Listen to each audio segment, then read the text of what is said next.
What's up everybody? Kimberly Olson here, also known as FitKim, and today we are going to talk about the Dirty Dozen and the Clean 15 because every year there's a new list, so I'm super pumped to share this content with you because also there's a lot of intimidation around buying produce when it comes to does it need to be conventional or organic, and you think about the expense of it, and I'm just going to cut through all that clutter. I'm going to get right to it. I'm going to tell you exactly what is okay to buy conventional and where you do want to go ahead and push a little bit with your wallet if needed to go ahead and get organic, okay? I've got this annoying notification right there. All right, so let me know if you're tuning in live or if you're checking out the replay here today. I would love to see your faces on here and a hello from all of you. Okay, so let's go over the Dirty Dozen. Let me know too if you've heard of this before, okay? So this is from the EWG, Environmental Working Group. It's a nonprofit. Side note, they have a really cool app called Skin Deep if you've ever tried it before. So if you're at Whole Foods or wherever and you're like, is this product even clean? Put it in the Skin Deep app and it'll actually give it a number. 0, 1, and 2 is green, I think. And then like 8, 7, 8, 9, 10 is like death, like it's red, don't buy it. But it's a really good way to know there's, oh my gosh, I think they have like 100,000 different body care products on there. Anyways, so EWG, Environmental Working Group, is awesome. And this is where I got this list from, okay? So the Dirty Dozen are the top items in the produce section that have the highest pesticide load, okay? So whenever farmers are treating their crops and their plants and all the things, a lot of them conventionally treat them with pesticides, okay? And so this is where conventional comes from, and this is where you hear different things with that. So pesticides are not good, obviously. We want to avoid them if possible. The really interesting thing is when it's called a pesticide load, and it's for however big, however big that item is, the amount of pesticides in that thing. So you could have a little strawberry, or you could have like a huge watermelon. What's the pesticide load if you consume the strawberry versus a whole watermelon? That's a pesticide load, okay? So what we're looking for are which products have the highest amount of pesticides in them. What you wanna do when you're shopping or at the farmer's market, you want to actually buy these products I'm gonna list off, or these produce items. Oh, also, if you guys want me to email you the list, go ahead and put link in. I have to be careful with the new Facebook rules. Let me know if you want me to send this to you digitally. It's just let me know by saying link.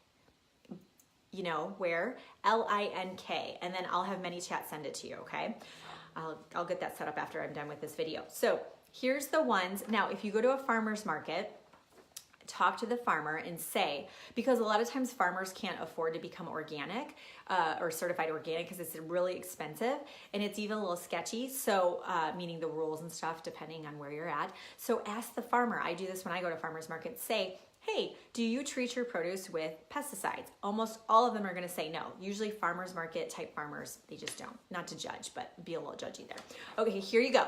So the top 15, the Dirty Dozen. Oh, it's top 12. Apparently I can't count. Okay, strawberries, spinach, kale, nectarines, apples, grapes, peaches, cherries, pears, tomatoes, celery, potatoes.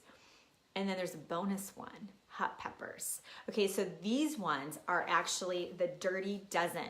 Okay, these are the ones that you need to buy organic in my opinion, okay? The really cool thing is, you guys, I've noticed this by going to the grocery store, is that organic prices are coming down. Have you guys noticed that? It's so exciting.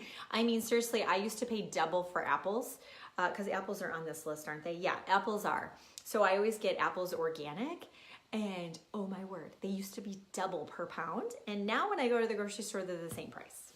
Now, I don't know about your grocery store. I'm sure it depends on where you live too. Okay, the Clean 15, these are the ones that have the least amount of pesticides. So if you're not gonna do a strict organic diet where all your produce is organic, because some people watching this are like, I can't believe she's even saying this. Let's just check ourselves here.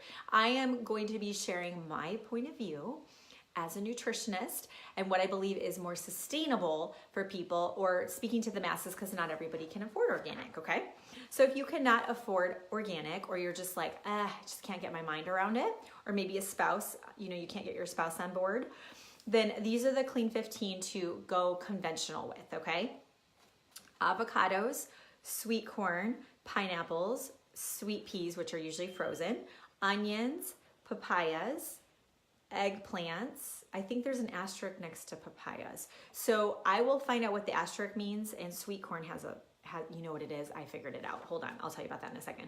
Papayas, eggplants, asparagus, kiwi, cabbage, cauliflower, cantaloupe, broccoli, mushrooms, and honeydew melons. That's exciting because we eat cauliflower and broccoli every week, and that's pretty awesome. Okay. Sometimes the organic is super small too, so you're like, eh. So, okay, now sweet corn and papayas, these ones tend to be genetically modified. So what you're gonna wanna do is on the papaya label, it's going to have a 8. So if you look at the little PLU, the produce lookup code, I did a whole video on this last week. If it starts with an 8, it is genetically modified. So you're just not gonna wanna buy that. That's just a big no-no.